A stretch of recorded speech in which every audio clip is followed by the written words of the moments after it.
Manon Oubiri avec nous, qui va prendre la parole de petites secondes parce qu'elle est pressée. Bienvenue à toi. Merci. Ah oui, on a un beau pupitre.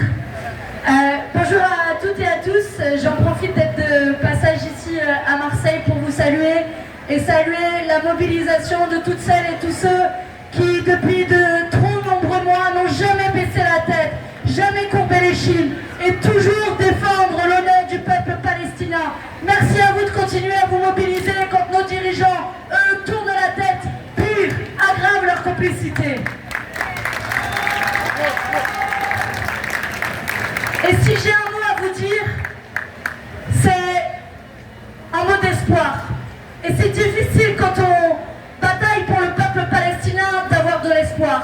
Tous les jours, quand je siège au Parlement européen, je vois dans les yeux des dirigeants européens la complicité de celles et ceux qui se refusent d'arrêter d'envoyer des armes, de celles et ceux qui se refusent d'arrêter les échanges commerciaux avec Israël et qui continuent leur complicité. Mais la bonne nouvelle, les amis, c'est que ce que les dirigeants européens se refusent à faire, nous autres citoyens européens, nous allons pouvoir les y contraindre. Et on lâchera rien. Nous avons initié une initiative citoyenne européenne pour suspendre l'accord d'association entre l'Union européenne et Israël. Et en moins de 3 mois, nous avons réussi à obtenir 1 million de signataires. Et cette initiative citoyenne européenne, ce n'est pas juste n'importe quelle pétition. Non, cette initiative citoyenne européenne, elle peut avoir plus de pouvoir. Vous pouvez encore la signer. Nous allons la clôturer le 15 juillet. Vous n'avez plus que quelques jours.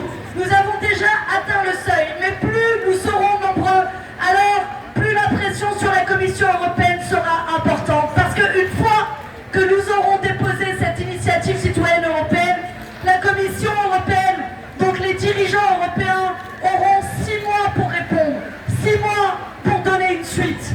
Et vous allez peut-être me dire que face à l'horreur du génocide en Palestine, face à l'horreur du massacre du peuple libanais que je ne veux pas oublier, je me suis rendue en Cisjordanie comme au Liban. Et je peux vous dire que là-bas, vous avez des citoyennes et des citoyens du monde qui se retrouvent sans armes pour lutter contre une colonisation qui est illégale et une guerre d'invasion.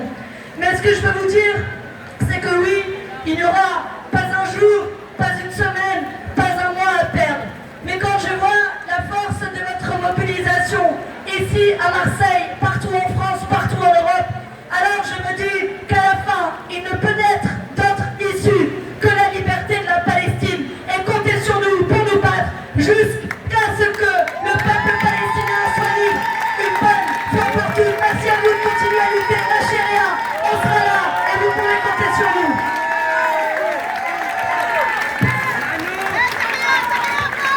Je rappelle que c'est finalement le seul parti qui parle pour le peuple. C'est pas seulement pour la Palestine, hein, c'est aussi sur tout le reste, le chômage, les retraites, etc. En fait, on a qui représente le peuple? Les gens du peuple, c'est qui? On a quel autre parti? Après, vous faites ce que vous voulez. Moi, j'ai trouvé que... Désolé. Merci beaucoup. Allez, on va enchaîner. Ah, vous êtes dans le star system, bon allez.